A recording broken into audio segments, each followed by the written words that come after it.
അതുകൊണ്ട് ഞാൻ ഈ മഞ്ഞപ്പൊടിയുടെ പാക്കറ്റ് പിടിച്ചുകൊണ്ടിരിക്കുന്നത് എന്തിനാണെന്നറിയോ? പറയാം. കുറച്ച് നാളായിട്ട് അത് പണ്ട് മുതലേ ആൾക്കാർ ചെയ്യുന്നതാണ്.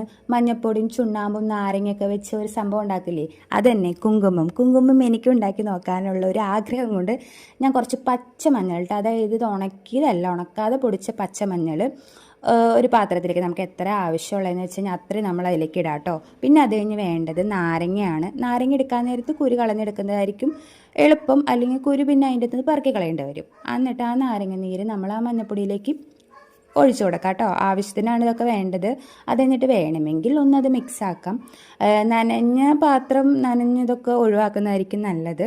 പിന്നെ അതിന് വേണ്ടി നമുക്ക് ചുണ്ണാമ്പാണ്. ചുണ്ണാമ്പിന് പകരം ആൾക്കാർ കുറേ വേറെ സംഭവങ്ങളൊക്കെ ചേർക്കുന്നുണ്ട് കേട്ടോ, തൈരോ സോഡപ്പൊടി അങ്ങനെയൊക്കെ. ഇത് നമ്മൾ എടുക്കുന്നത് ചുണ്ണാമ്പാണ്. എന്നിട്ട് ഞാൻ ഗ്ലൗസൊക്കെ ഇട്ടിട്ട് കേട്ടോ ചെയ്തത്. പക്ഷേ ഗ്ലൗസ് ഇട്ട് ചെയ്തിട്ട് അത് എന്ത് ചെയ്ത് ശരിയാവുന്നുണ്ടായിരുന്നില്ല, എനിക്ക് അത്രയ്ക്ക് ഇത് തോന്നിയില്ല. പിന്നെ ലാസ്റ്റ് ഗ്ലൗസ് മാറ്റി ഞാൻ കൈ കൊണ്ട് ചെയ്യാൻ തുടങ്ങി കേട്ടോ.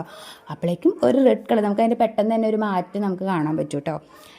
ഇതിൻ്റെ റിസൾട്ട് എന്താണെന്ന്, അതായത് നമ്മൾ പെറ്റി കഴിയുമ്പോൾ എങ്ങനെയാണ് ഇരിക്കുന്നത്, അതിൻ്റെയൊക്കെ അടുത്ത വീഡിയോയിൽ ഇടാം കേട്ടോ. കാരണം വീഡിയോയ്ക്ക് ഭയങ്കര ലെങ്ത് ആവുന്നതുകൊണ്ട് അടുത്ത വീഡിയോയിൽ ഇടാം. ഇത് നല്ലതാണോ ചീത്തയാണോ, ഇതെങ്ങനെ സൂക്ഷിച്ച് വെക്കുക, ഇതെങ്ങനെ അപ്ലൈ ചെയ്യുക, ഇതൊക്കെ അടുത്ത വീഡിയോയിൽ ഇടാം കേട്ടോ.